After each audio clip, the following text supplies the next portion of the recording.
एक वचन, बहुवचन और परवचन में क्या फर्क है? जब पति बोले वो होता है एक वचन, बहू बोले वो बहुवचन और सास बोले तो वह होता है परवचन। पापा जब पीटते थे तो मम्मी कहती थी रहने दो, लड़का बड़ा हो गया है। जब मम्मी खुद पीटती है तो बोलती है कब बड़ा होगा रे तू। आजकल टीवी पर इतने धार्मिक सीरियल आने लगे हैं कि टीवी की तरफ पैर करके सोने में भी डर लगता है, कहीं पाप न लग जाए। पहले लोग सोते थे तो शरीर को आराम मिलता था, अब सोते हैं तो मोबाइल को आराम मिलता है। नो।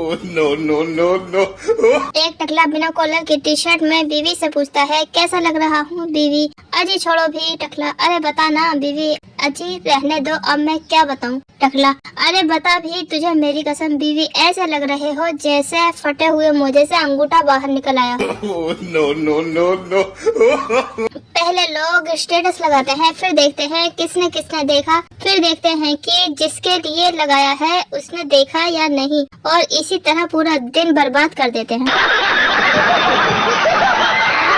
एक जमाना था जब प्यार में लोग अमर होते थे, फिर समय आया लोग प्यार में अंधे हो जाते हैं। अब तो समय वो है जब प्यार में लोग तोतले हो जाते हैं। अले मेरे बाबू छो हो गया।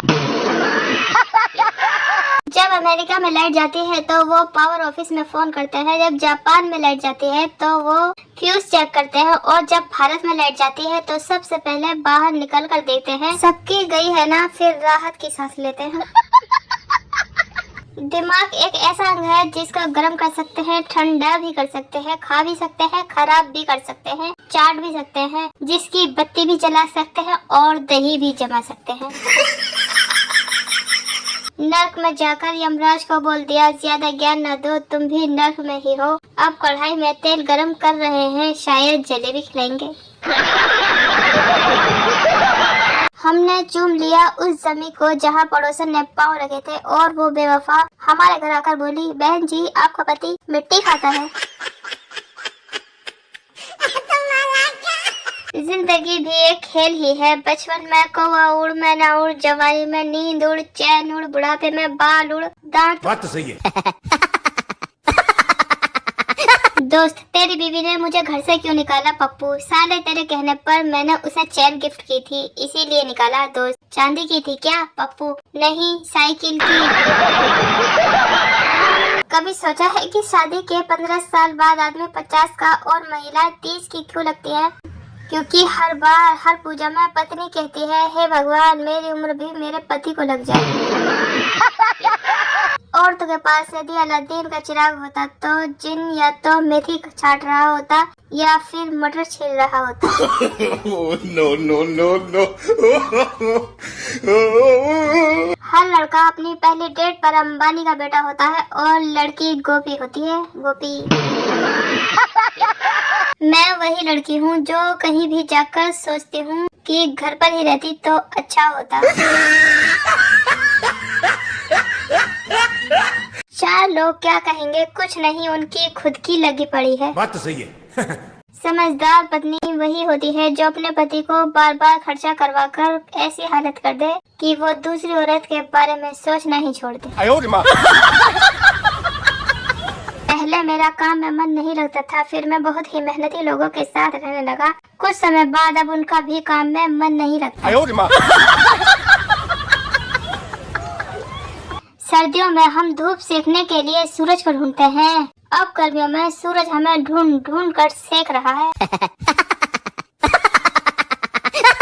घर से भागने के बाद एक सच्चा प्रेमी टेम्पो चलाता है और एक सच्ची प्रेमिका ब्यूटी पार्लर का कोर्स करती है। वो हिचकियां वाले जमाने अलग थे, अब नोटिफिकेशन आते हैं। नोटिफिकेशन बात तो सही है। हस्बैंड ऐसा होना चाहिए जो एक दिन गुस्से से चिल्ला कर बोले बस बहुत हुआ, अब खाना मैं बनाऊंगा। हाय मेरे महंगे महंगे सपने। आज बैंक वालों की कॉल आई, कहते हैं जितने पैसे आपने अकाउंट में रखे हैं ये तो आप जेब में भी रख सकते हैं। नो। एक लड़की ने मुझसे कहा खाना खा लिया? मैंने भी कह दिया क्यों, तुझको बर्तन मांजने हैं? इसमें ब्लॉक करने वाली कौन सी बात थी? ये जरूरी नहीं हर रिश्ता खून का हो, कुछ रिश्ते खून चूसने के लिए भी होते हैं। गांव में ताऊ जी बता रहे थे कि ये टाइटैनिक पर अगर नींबू मिर्ची लगाया होता तो वो कभी नहीं डूबता। बात तो सही है। किस्मत इतनी खराब है कि जिसे दिल दिया वो दिल्ली चली गई और जिसे प्यार किया वो इटली चली गई। दिल ने कहा खुद खुशी कर ले, जालिम बिजली को हाथ लगाया तो बिजली भी चली गई। बातूनी होने का आरोप गलत है। प्रकृति ने मुझे एक्स्ट्रा टॉक टाइम दिया है, क्या समझे?